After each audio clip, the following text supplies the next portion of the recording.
brothers and sisters, my heart's desire and prayer to God for the Israelites is that they may be saved.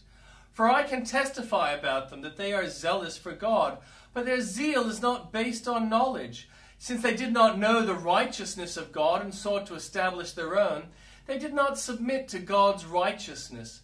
Christ is the culmination of the law, so that there may be righteousness for everyone who believes.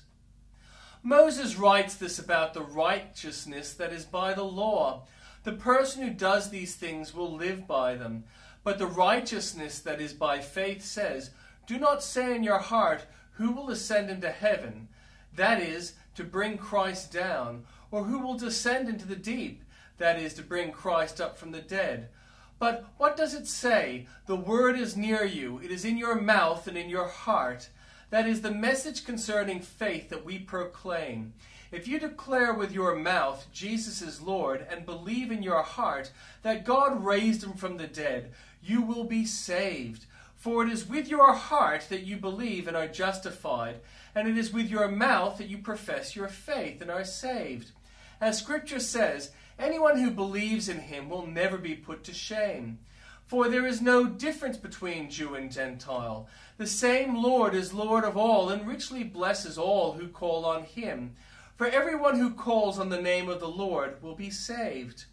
How then can they call on the one they have not believed in? How can they believe in the one whom they have not heard? And how can they hear without someone preaching to them? And how can anyone preach unless they are sent?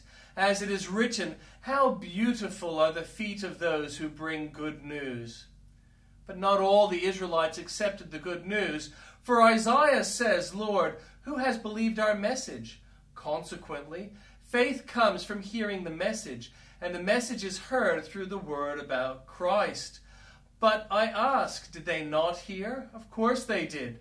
Their voice has gone out into all the earth, their words to the ends of the world. Again I ask, did Israel not understand? First Moses says, "I will make you envious by those who are not a nation. I will make you angry by a nation that has no understanding." And Isaiah boldly says, "I was found by those who did not seek me. I revealed myself to those who did not ask for me." But concerning Israel, he says, "All day long I've held out my hands to a disobedient and obstinate people." And the Old Testament reading, "I cried out to God for help. I cried out to God to hear me. When I was in distress, I sought the Lord. At night I stretched out untiring hands, and I would not be comforted. I remembered you, God, and I groaned. I meditated, and my spirit grew faint. You kept my eyes from closing. I was too troubled to speak. I thought about the former days, the years of long ago. I remembered my songs in the night.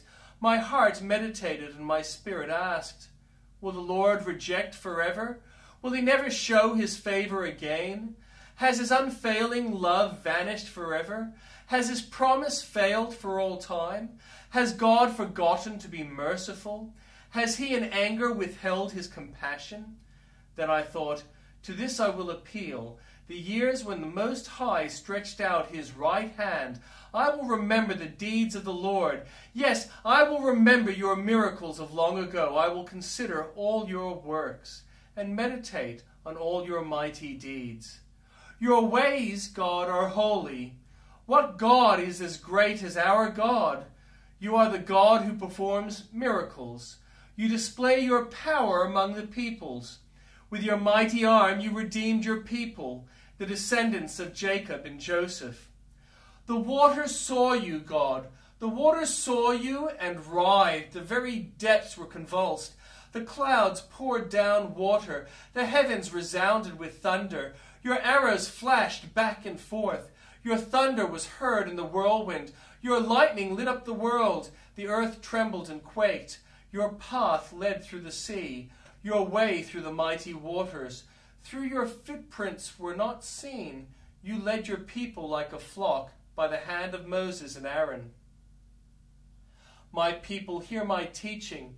Listen to the words of my mouth. I will open my mouth with a parable. I will utter hidden things, things from of old, things we have heard and known, things our ancestors have told us. We will not hide them from their descendants. We will tell the next generation the praiseworthy deeds of the Lord, his power and the wonders he has done. He decreed statutes for Jacob and established the laws in Israel, which he commanded our ancestors to teach their children, so the next generation would know them, even the children yet to be born, and they in turn would tell their children. Then they would put their trust in God and would not forget his deeds, but would keep his commands.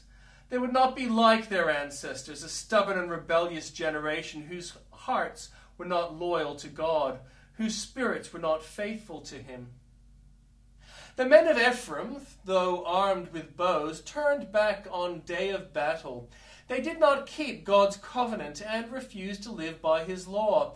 They forgot what he had done, the wonders he had shown them. He did miracles in the sight of their ancestors. In the land of Egypt, in the region of Zoan, he divided the sea and led them through. He made the waters stand up like a wall. He guided them with the cloud by day, and with light from the fire all night. He split the rocks in the wilderness, and gave them water as abundant as the seas. He brought streams out of a rocky crag, and made water flow down like rivers. But they continued to sin against him, rebelling in the wilderness against the Most High. They willfully put God to the test. By demanding food they craved, they spoke against God. They said, "Can God really spread a table in the wilderness?" True, he struck the rock, and water gushed out. Streams flowed abundantly. But can he also give us bread? Can he supply meat for his people? When the Lord heard them, he was furious. His fire broke out against Jacob, and his wrath rose against Israel, for they did not believe in God or trust in his deliverance. Yet he gave a command to the skies above, and opened the doors of the heavens. He rained down manna for the people to eat. He gave them grain of heaven. Human beings ate the bread of angels. He sent them all the food they could eat. He let them loose the east wind from the heavens, and by his power made the south wind blow. He rained meat down on them like dust, birds like sand on the seashore. He made them come down inside their camp, all around their tents. They ate till they were gorged. He had given them what they craved, but before they even turned from what they craved, even while the food was still in their mouths, God's anger rose against them. He put to death the sturdiest among them, cutting down the young men of Israel. In spite of all this, they kept on sinning. In spite of his wonders, they did not believe, so he ended their days in futility, their years in terror.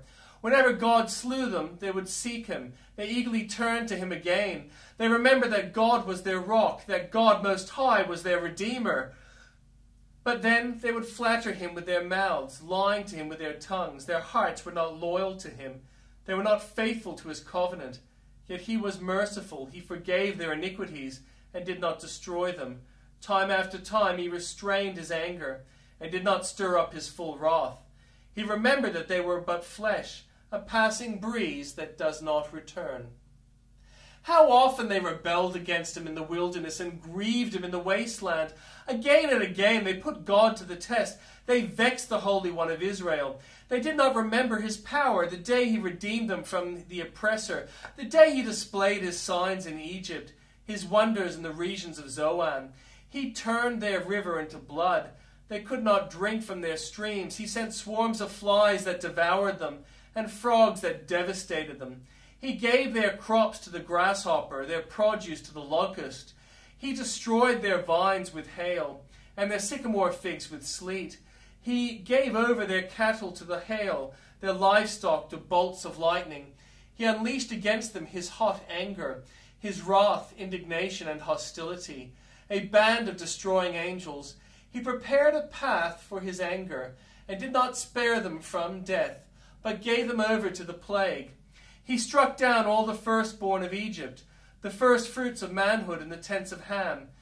But he brought his people out like a flock. He led them like sheep through the wilderness. He guided them safely so they were unafraid. But the sea engulfed their enemies, and so he brought them to the border of his holy land, to the hill country his right hand had taken. He drove out nations before them, and allotted their lands to them as an inheritance. He settled the tribes of Israel in their homes. But they put God to the test and rebelled against the Most High. They did not keep his statutes. Like their ancestors, they were disloyal and faithless, as unreliable as a faulty bow. They angered him with their high places. They aroused his jealousy with their idols. When God heard them, he was furious. He rejected Israel completely. He abandoned the tabernacles of Shiloh, the tent he had set up among humans. He sent the ark of his might into captivity, his splendor into the hands of the enemy. He gave his people over to the sword. He was furious with his inheritance. Fire consumed their young men, and their young women had no wedding songs. Their priests were put to the sword, and their widows could not weep. Then the Lord awoke as from sleep, as a warrior wakes from the stupor of wine. He beat back his enemies. He put them to everlasting shame. Then he rejected the tents of Joseph. He did not choose the tribe of Ephraim, but he chose the tribe of Judah, Mount Zion, which he loved. He built his sanctuary like the heights, like the earth that he established forever. He chose David his servant, and took him from the sheep pens. From tending the sheep he brought him to be the shepherd of his people Jacob, of Israel his inheritance. And David shepherded them with integrity of heart. With skillful hands he led them.